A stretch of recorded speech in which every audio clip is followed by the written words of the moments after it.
رسول اللہ صلی اللہ علیہ وآلہ وسلم نے فرمایا کہ اللہ تعالیٰ جس کے ساتھ خیر و بھلائی کرنا چاہتا ہے اسے بیماری کی تکلیف اور دیگر مصیبتوں میں مبتلا کر دیتا ہے۔ جو کوئی اللہ سے ڈرتے ہوئے کام کرے گا، اللہ اس کے لیے مشکلات سے نکلنے کا کوئی راستہ پیدا کر دے گا اور ایسے راستے سے رزق دے گا جدھر اس کا گمان بھی نہ جاتا ہو۔ جو اللہ پر بھروسہ کرے اس کے لیے وہ کافی ہے۔ اللہ اپنا کام پورا کرتے رہتا ہے اور اللہ نے ہر چیز کے لیے ایک تقدیر مقرر کر رکھی ہے، لہٰذا اللہ اور اس کے فیصلوں پر بھروسہ کرنا کامیابی کا بڑا ذریعہ ہے۔ حضرت محمد صلی اللہ علیہ وآلہ وسلم نے فرمایا، ہمارا رب ہر رات آسمانی دنیا پر آخری تہائی رات میں اترتا ہے اور کہتا ہے، کون ہے جو مجھے پکارے کہ میں اس کی دعا قبول کر لوں؟ کون ہے جو مجھ سے مانگے کہ میں اسے عطا کر دوں؟ اور کون ہے جو مجھ سے مغفرت مانگے میں اسے بخش دوں؟ اس آیت میں اللہ سبحانہ تعالیٰ اپنے بندوں سے فرماتا ہے کہ حق کی راہ یقیناً مشکل ہے، اور جس راہ میں تم لوگوں نے قدم رکھا ہے یہاں اب آزمائشیں آئیں گی، تکالیف آئیں گی، رشتہ دار ناراض ہوں گے، فساد ہوگا، جان و مال کا نقصان ہوگا، ہم خوف کی کیفیت سے بھی تمہاری آزمائش کریں گے اور بھوک سے بھی، لیکن جو لوگ صبر کا مظاہرہ کریں گے انہیں یہ خوشخبری بھی سنائی گئی کہ ان کے لیے سکون اور اچھا صلہ موجود ہے۔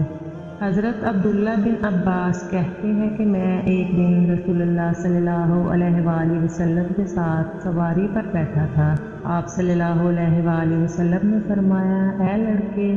بے شک میں تمہیں چند اہم باتیں بتا رہا ہوں، تم اللہ کے احکام کی حفاظت کرو، وہ تمہاری حفاظت فرمائے گا۔ تم اللہ کے حقوق کا خیال رکھو، اسے تم اپنے سامنے پاؤ گے۔ جب تم کوئی چیز مانگو تو صرف اللہ سے مانگو، جب تم مدد چاہو تو صرف اللہ سے مدد طلب کرو، اور یہ بات جان لو کہ اگر ساری امت بھی جمع ہو کر تمہیں کچھ نفع پہنچانا چاہے تو تمہیں اس سے زیادہ کچھ بھی نفع نہیں پہنچا سکتی جو اللہ نے تمہارے لیے لکھ دیا ہے، اور اگر وہ تمہیں کچھ نقصان پہنچانے کے لیے جمع ہو جائے تو اس سے زیادہ کچھ نقصان نہیں پہنچا سکتی جو اللہ نے تمہارے لیے لکھ دیا ہے۔ قلم اٹھا لیے گئے اور تقدیر کے صحیفے خشک ہو گئے ہیں۔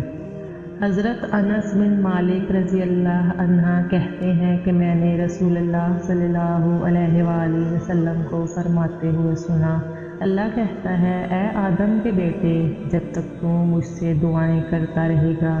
اور مجھ سے اپنی امیدیں اور توقعات وابستہ رکھے گا، میں تجھے بخشتا رہوں گا، چاہے تیرے گناہ کسی بھی درجے پر پہنچے ہوئے ہوں، مجھے کسی بات کی پرواہ اور ڈر نہیں ہے۔ اے آدم کے بیٹے، اگر تیرے گناہ آسمان کو چھونے لگے پھر تو مجھ سے مغفرت طلب کرنے لگے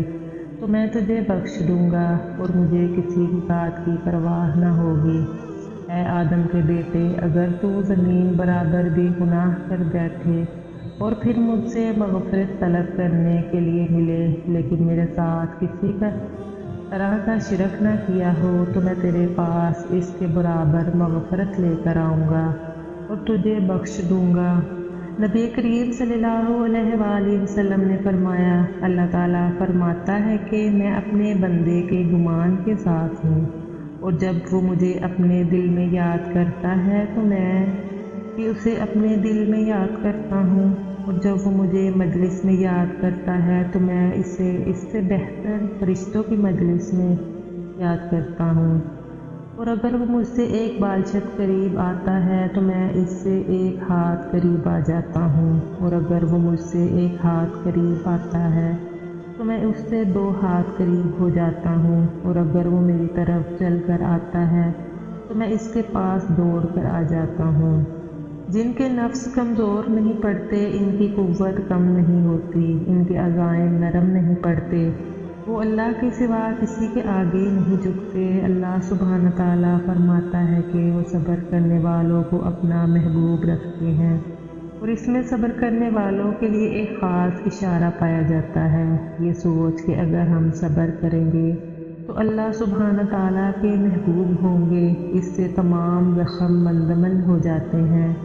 اور تمام تلخیاں، تمام تھکاوٹیں ختم ہو جاتی ہیں۔ اللہ سبحانہ تعالیٰ فرماتا ہے کہ کیا تم نے یہ سمجھ رکھا ہے کہ یوں ہی جنت میں داخل ہو جاؤ گے، حالانکہ ابھی تک تم پر وہ حالات و واقعات تو آئے ہی نہیں جو تم سے پہلے لوگوں کے ساتھ ہو چکے ہیں۔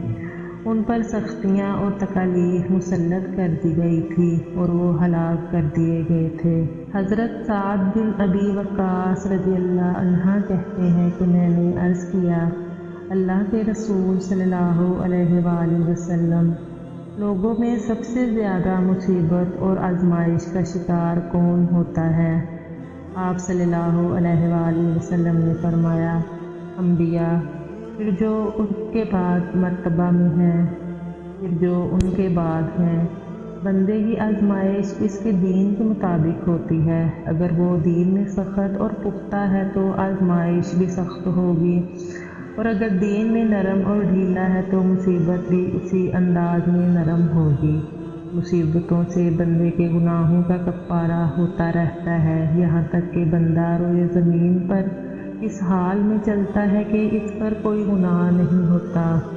اس آیت میں اللہ سبحانہ تعالیٰ اپنے بندوں سے مخاطب ہوتے ہوئے فرماتا ہے کہ ہمیں مشکل صورتحال میں بھی ہمت نہیں ہارنی چاہیے،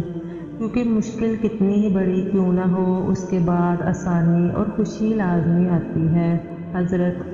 ابو سعید خدری سے روایت ہے کہ چند انصاریوں نے نبی اکرم صلی اللہ علیہ وآلہ وسلم سے کچھ مانگا، آپ صلی اللہ علیہ وآلہ وسلم نے انہیں دیا، انہوں نے پھر مانگا، آپ صلی اللہ علیہ وآلہ وسلم نے پھر دیا، پھر فرمایا، جو مال بھی میرے پاس ہوگا میں اس کو تم سے چھپا کر ہرگز جمع نہیں رکھوں گا، لیکن جو لوگ صبر کا مظاہرہ کریں اللہ تعالیٰ اس کو غنی یعنی دولت مند کر دے گا، جو سوال کرنے یا مانگنے سے بچے گا اللہ تعالیٰ اس کو سوال سے محفوظ رکھے گا، اور جو صبر کی توفیق مانگے گا اللہ تعالیٰ اسے صبر کی توفیق عطا کرے گا۔ کسی شخص کو بھی صبر سے بہتر اور کشادہ کوئی چیز نہیں ملی۔ اللہ سبحانہ تعالیٰ صبر کرنے اور درگزر کرنے کی صلاحیت کی فضیلت کو بیان کرتا ہے کہ یقیناً مشکل صورتحال میں صبر کا دامن تھام کر رکھنا ایک کٹھن کام ہے، اور اسی طرح طاقتور ہوتے ہوئے معاف کرنا یا درگزر کرنا بھی ایک بڑا امتحان ہوتا ہے، لیکن اگر ہم ان دونوں حالات میں صبر اور درگزر کر لیں تو یقیناً ہمیں اس کا اجر اللہ سبحانہ تعالیٰ سے ملے گا۔ اللہ کی راہ میں استقامت احسان ہے، اور وقت پر نماز ادا کرنا بھی احسان ہے۔ جو لوگ آپ کے ساتھ غلط سلوک روا رکھتے ہیں، ان کے ایسے سلوک پر صبر کرنا بھی احسان ہے، اور یاد رکھیں کہ اللہ سبحانہ تعالیٰ کبھی بھی محسنوں کا اجر ضائع نہیں کرتا۔ نہ اللہ نے آپ کو چھوڑ دیا ہے اور نہ آپ سے ناراض ہوا ہے۔ اللہ سبحانہ تعالیٰ کے فضل و کرم کے خزانے ختم نہیں ہوئے۔ آپ کے لیے آخرت میں وہ کچھ ہے جو اس دنیا کے ہر عیش و آرام سے بہتر ہے۔ آخرت تمہارے لیے اس جہان سے بہتر ہے۔ تمہارے راستے سے تمام رکاوٹیں دور ہو جائیں گی، اور جس سچائی کے تم حامل ہو وہ غالب آ کر رہے گی۔ اللہ سبحانہ تعالیٰ فرماتا ہے کہ انہوں نے اپنے ایماندار صبر گزار بندوں کو یہ بدلہ دیا کہ وہ بخیر و عافیت نجات اور کامیابیاں حاصل کر چکے ہیں، اور نتیجتاً انہیں دنیا میں بھی سکون اور آخرت میں بھی جنت سے نوازا گیا ہے،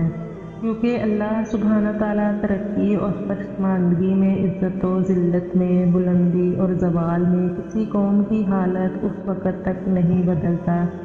جب تک لوگ خود اپنی سوچ، اپنے شعور، اپنے اعمال اور اپنی سرگرمیوں کو بدلتے نہیں۔ چنانچہ اللہ بھی لوگوں کی سوچ اور ان کے فکر و عمل کے مطابق لوگوں کے حالات میں تبدیلی کر دیتا ہے۔ اس دنیا میں جو بھی معاملات ہو رہے ہیں وہ اللہ سبحانہ تعالیٰ کی ہی رضا سے سر انجام پا رہے ہیں، اور بطور مسلمان ہمارا یہ ماننا ہے کہ اللہ سبحانہ تعالیٰ کی مرضی کے بنا ایک پتا بھی اپنی جگہ سے نہیں ہل سکتا۔ اسی لیے ہمیں وقت اسی لیے ہمیں ہمہ وقت اللہ سبحانہ تعالیٰ کی حمد و ثنا میں مشغول رہنا چاہیے۔ صبر کے حکم کے ساتھ ساتھ آپ کو ایک زبانی اعزاز بھی دیا جاتا ہے۔ آپ اللہ کی عنایت اور کرم کے مستحق قرار پاتے ہیں۔ آپ کو ایسی محبت دی جاتی ہے کہ اس دستے شفقت سے آپ کے تمام غم دور ہو جاتے ہیں، اور یہ فرمایا جاتا ہے کہ مشکلات پر صبر اللہ کے نزدیک بہت ہی محبوب اور پسندیدہ امر ہے، اور یہی اعزاز کا ذریعہ ہے۔ حقیقت یہ ہے کہ صبر اور نماز سے مدد لینے کی اشد ضرورت انسان کو بار بار پیش آتی ہے۔ نماز در حقیقت بندے اور اس کے رب کے درمیان ایک خاص ملاقات ہے۔ اس سے دل نشوونما پاتا ہے اور روح ایک خاص تعلق کا احساس کرتی ہے۔ اس کے اندر نفس انسانی کے لیے وہ ساز و سامان موجود ہے جو دنیا کے تمام مال و دولت سے زیادہ قیمتی ہے۔